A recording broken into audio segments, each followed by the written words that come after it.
சனிக்கிழமைகள்ல ஒரு சில பொருட்களை வாங்கவே கூடாது அப்படின்னு சொல்றாங்க. அப்படி நீங்க வாங்கினா உங்களுடைய அதிர்ஷ்டம் உங்களை விட்டு போய்விடும் அப்படின்னு சொல்றாங்க. இத பற்றி பார்க்கலாம். சனி பகவானுக்கு உகந்தது சனிக்கிழமை அப்படின்னு சொல்லப்படுது. சனி பகவானுக்கு உகந்த சனிக்கிழமைகள்ல இரும்பு சம்பந்தப்பட்ட பொருட்களை வாங்கவே கூடாது என சொல்றாங்க. இரும்பு என்பது சனி பகவான் ஆதிக்கம் செலுத்தக்கூடிய பொருளாகவும் சொல்லப்படுது. அதனால இரும்பு சம்பந்தப்பட்ட பொருட்களை சனிக்கிழமைகள்ல கட்டாயம் வாங்கக்கூடாது என சொல்றாங்க. ஆனா சனிக்கிழமைகள்ல இரும்பு பொருட்களை தாராளமா தானம் செய்யலாம் அப்படின்னு சொல்லியிருக்காங்க. கோயில்களுக்கு இரும்பு பொருட்களை வாங்கி கொடுப்பது சனிக்கிழமைகள்ல செய்யும் பொழுது அது நல்ல பலனை கொடுக்கும் அப்படின்னு சொல்லியிருக்காங்க.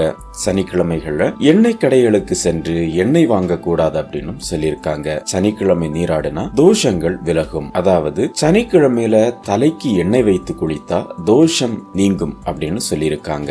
ஆனா சனிக்கிழமை போய் நீங்க எண்ணெய் வாங்கி தலைக்கு தேய்த்து குளிக்க கூடாது. அதுக்கு முன்னால நீங்க வாங்கி வைத்து அதை சனிக்கிழமை உபயோகப்படுத்தணும் அப்படின்னு சொல்லியிருக்காங்க.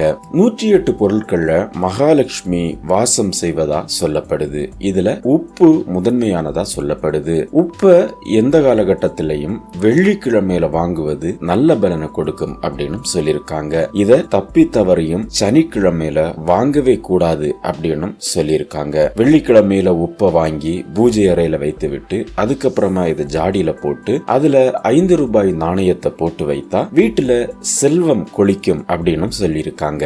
மகாலட்சுமி தேவி துடைப்பம் போன்ற பொருட்களையும் வாசம் செய்கிறாள் அப்படின்னு சொல்லியிருக்காங்க. வீட்டை சுத்தம் செய்யும் பொருட்களை எந்த நேரத்திலையும் சனிக்கிழமையில வாங்கக்கூடாது அப்படின்னு சொல்லியிருக்காங்க. சனி பகவானுக்குரிய எள் சனிக்கிழமையில வாங்கக்கூடாத ஒரு பொருளாகவும் சொல்லியிருக்கு. எள்ளெண்ணெய் கொண்டு கோயில்ல சனி பகவானுக்கு தீபம் ஏற்றினால் சகல செல்வங்களும் அதிகரிக்கும். ஆனா அதை நீங்க சனிக்கிழமையில வாங்கி பயன்படுத்தக்கூடாது அப்படின்னு சொல்லியிருக்காங்க.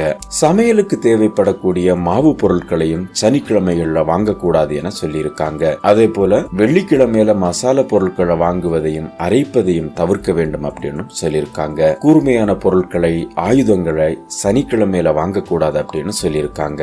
அப்படி நீங்க வாங்கினா தீராத துன்பமும் குடும்பத்துல பிரச்சனைகளும் உண்டாகும் அப்படின்னு சொல்லியிருக்காங்க. சனிக்கிழமை அன்னைக்கு புதிய ஆடைகளை வாங்கக்கூடாது அப்படின்னு சொல்லியிருக்காங்க. ஆனா சனிக்கிழமையில கருப்பு வஸ்திரம் வாங்கலாம். மற்ற வண்ண நிறங்களை வாங்கக்கூடாது அப்படின்னு சொல்லியிருக்காங்க. சனிக்கிழமையில புதிய ஆடைகளையும் அணியக்கூடாது அப்படின்னு சொல்லியிருக்காங்க. சனிக்கிழமையில இப்படி வாங்கக்கூடாது என சொல்லக்கூடிய பொருட்களை பற்றிய உங்களுடைய கருத்து என்ன என்பதையும் கமெண்ட்ல சொல்லுங்க.